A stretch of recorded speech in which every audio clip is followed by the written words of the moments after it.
What's up, In Style Atlanta? It's your girl, Shayla Raye. We're here in Atlanta at the delicious Honey Bubble. We're getting ready to interview Ashley Nicole from Love and Hip Hop Atlanta. You do not want to miss it. We're going to sip on some tea and get some tea, so make sure you stay tuned.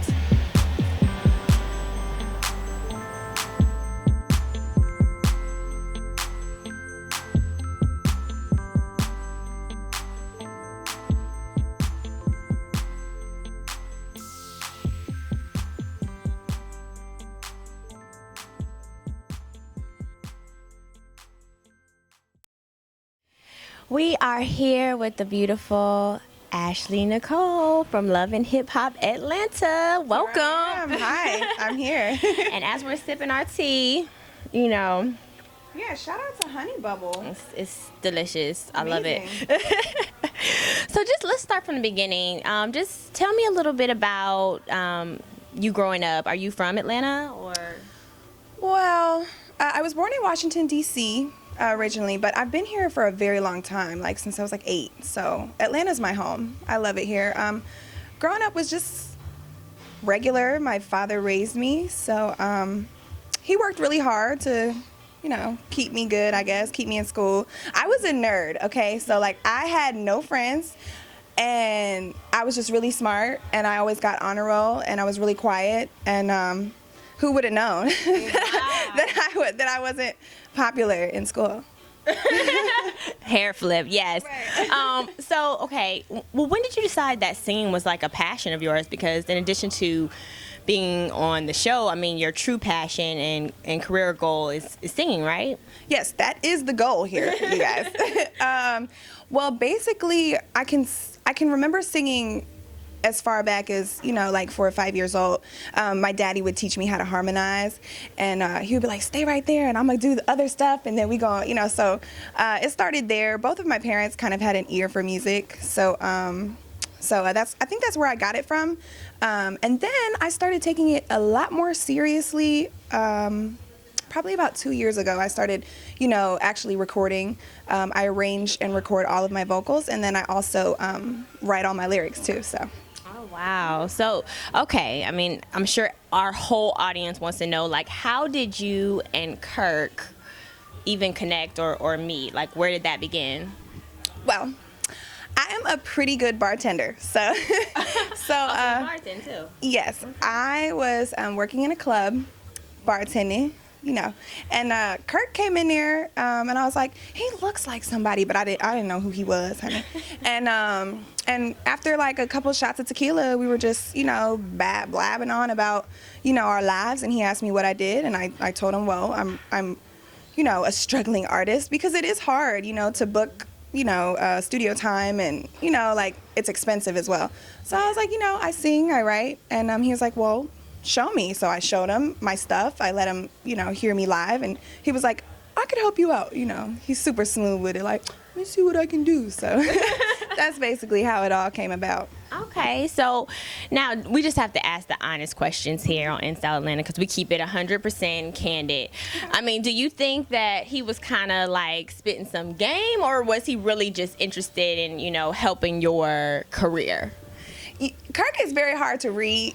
But I think that from the beginning, he was just very professional. I mean, he was always, you know, about the business, and he was always, you know, willing to be Kirk. He was never flirtatious with me. I think I have a flirtatious nature, so I don't really notice if other people are flirting with me. So, like, if I we saw the episode. Yeah, if I flirt with you, like, I really don't mean it. It's just, yeah, I mean, I can say that about myself too a little bit. Cool. So, you know, I get it too. I can't even notice, like, if other people are flirting with me. I just think they're being nice. Is that bad? Well, as we know, you and Rasheeda kind of had some words exchanged when you guys met for the first time, and she had heard about you. So, I mean, where do you think that came from? Why do you think that she, you know, kind of felt that way towards you? Well, any woman, especially a married woman, would feel somewhat inferior to a woman like myself coming into her territory, basically spending so much time with her husband. And then on top of that, I think the circumstances were so messed up because Kirk failed to, you know, he disclosed a lot of information from her. So basically, I think that she's just a little intimidated right now because she been with D-Lo like 15 years, like rocking, you know what I'm saying? And then here I come, you know, completely different lane from her. You know, I'm a singer, I'm a songwriter. She's a rapper. I mean, let's be real. Like, I mean, she had a kind of little, you know, side eye towards you where you just kind of like trying to throw it in her face. Well, I came at her like that only because, you know, we walked on the red carpet together and I came in to give her a hug and she just kind of like looked at me like, bitch, you better not hug me. And I was like, okay, well, she obviously doesn't like me, so I'm going to be on my guard now. So from that moment forward, of course, I was throwing shots like,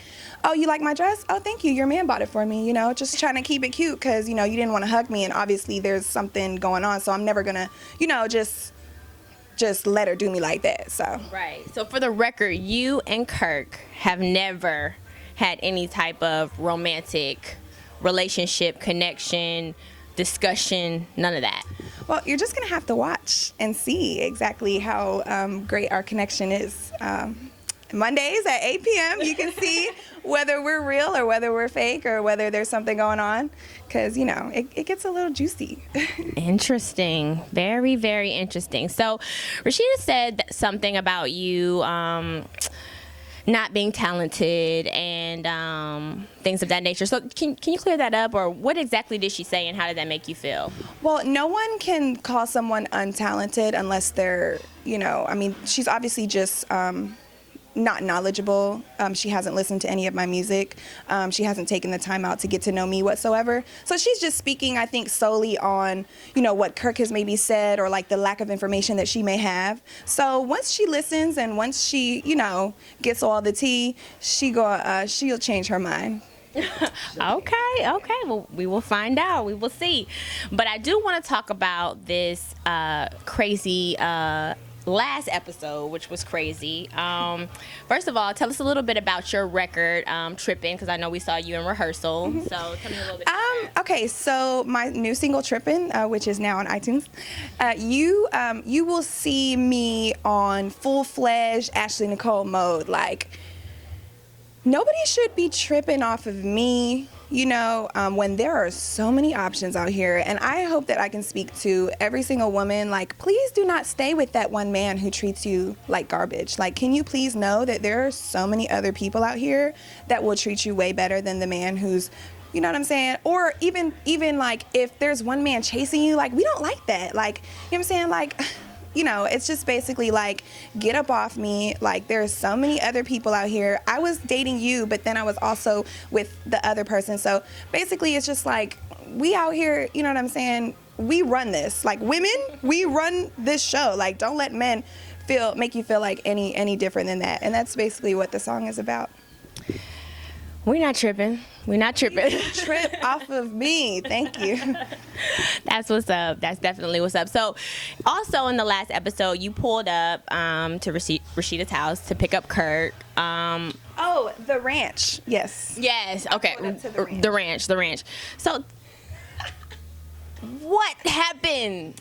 Well, first of all, the outside appearance of the home was looking a bit confusing because they didn't have no grass. And then on top of that, they did have a few palm trees in the yard. And I was like, what is going on in here? You know, I was a little like, I was like, y'all trying to, you know what I'm saying? I was expecting some cattle in the back. And then on top of that, like, I was expecting like some lawns, some beach like towels. And you know what I'm saying? I didn't know what to expect. So the exterior of the home was a bit confusing for me. But anyways, I pulled up and Kirk and I are supposed to go on this promo tour, and he's in the driveway having a heated conversation with his wife, and I'm just like, hello, like, I'm not gonna sit here all day, like, come on, let's go, you know. And that was basically it. Rasheeda had a problem, obviously, from whatever they were talking about over there, and you know, she came, but I had to roll the window up on her. I was like, Kirk, get in the car, let's go, because I ain't got no time for this. You know? Wow. And he left with you. He left with me. Yep, he sure did, honey. Wow. we're just gonna move on from that right there. So tell me, you spoke on it a little bit earlier. What are some of the challenges as far as the music industry is concerned, and just working with Kirk in general? Like, what are you experiencing? Well, I mean, so far as you can see, it is it's a bit difficult to want something so bad, and for somebody to basically be lending out their hand, but they also have, marital issues that they may be dealing with, or, what I'm saying, money ties, and also, just all of those things combined kind of, put up like a little yellow sign for me, like caution, like, what I'm saying? So it's confusing because I want it so bad. At the same time, Kirk may want to give it to me, but Rasheeda has to be on the same page. So we're going to have to get Rasheeda on the same page, you guys. Do you regret working with him, or do you think maybe it would have been a better option for you to, maybe work with somebody else? Or I'm going to rock with D-Lo to the wheels fall off. And we gonna see. I mean, I have I have a record deal at this point, so it's not like I can get out of it. And we gonna work on Rasheeda. We gonna get her together. Mm-hmm. So you got a lot going on with your music. How has the life been as far as reality TV is concerned? I mean, I'm sure you've watched it. Some sort of reality TV before being on reality TV. Is it what you perceived it to be, or was it different? Well, I will say that the swarm of haters, they definitely came like in army style, like all at once, like to my page and my social media, and they say like the meanest things to you.